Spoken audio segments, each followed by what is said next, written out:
ವಿನಯ್ ಕುಲಕರ್ಣಿ ಅವರು ಒಂದು ಯಮನೂರು ರೈತರ ಪ್ರಕರಣದಲ್ಲಿ ವಿನಯ್ ಕುಲಕರ್ಣಿ ಅವ್ರಿಗೂ ನಮಗೂ ಸಿಕ್ಕಾಪಟ್ಟೆ ಮಾತಿನ ಚಕಮಕಿ ಎಲ್ಲ ನಡೆದಿದೆ. ಅವರು ಮಿನಿಸ್ಟರ್ ಆಗಿದ್ದಂಥ ಸಂದರ್ಭದಲ್ಲಿ ಅವ್ರು ಮಾತಾಡಿದಂಥ ಮಾತುಗಳಾಗಿರ್ಬೋದು, ರೈತರ ಹೋರಾಟದಲ್ಲಿ ಹೆಣ್ಮಕ್ಳ ಮೇಲೆ ನಡೆದಂತಹ ಒಂದು ಒಂದು ಬೆತ್ತದಿಂದ ಪೊಲೀಸರ ದರ್ಪ ಆಗಿರ್ಬೋದು, ಈ ಥರದ ಹಲವಾರು ಪ್ರಕರಣಗಳು. ಬಟ್ ವಿನಯ್ ಕುಲಕರ್ಣಿಗೆ ಒಂದು ನಿಜಕ್ಕೂ ಕೂಡ ಒಬ್ಬ ಲಿಂಗಾಯತ ಸಮುದಾಯದ ಮುಖಂಡನಾಗುವಂತಹ ಎಲ್ಲ ಒಂದು ಒಂದು ಕೆಪಾಸಿಟಿ ಮತ್ತು ಸಾಧ್ಯತೆಗಳು, ಅವಕಾಶಗಳು ತುಂಬ ಇತ್ತು. ಬಟ್ ಅವರು ಗೊತ್ತಿಲ್ಲ, ಈಗ ಇರುವ ವಿನಯ್ ಕುಲಕರ್ಣಿಗೂ ಮತ್ತು ಈ ಪ್ರಕರಣ ನಡೆದಂಥ ಸಂದರ್ಭದಲ್ಲಿ ಇದ್ದಂಥ ವಿನಯ್ ಕುಲಕರ್ಣಿಗೂ ತುಂಬ ಅಜಗಜಾಂತರ ವ್ಯತ್ಯಾಸ ಇದೆ.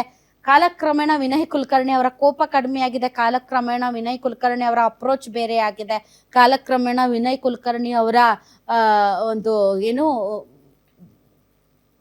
ಅಪೀರಿಯನ್ಸ್ ಬದಲಾಗಿದೆ. ಬಟ್ ಎಸ್ಪೆಷಲಿ ಯೋಗೀಶ್ ಗೌಡ ಕೊಲೆ ಸಂದರ್ಭದಲ್ಲಿ ವಿನಯ್ ಕುಲಕರ್ಣಿ ಅವರ ಅವರ ಒಂದು ಆ್ಯಟಿಟ್ಯೂಡು ಇದೆಲ್ಲ ನೋಡಿದರೆ ಬಿಸಿ ರಕ್ತ, ಅದನ್ನು ಅವರು ತುಂಬ ಚೆನ್ನಾಗಿ ಒಂದು ಸರಿಯಾದ ರೂಟಲ್ಲಿ ಹೋಗಿದ್ದಿದ್ರೆ ಇವತ್ತು ತುಂಬ ದೊಡ್ಡ ಲೀಡರ್ ಆಗ್ತಾಯಿದ್ರು.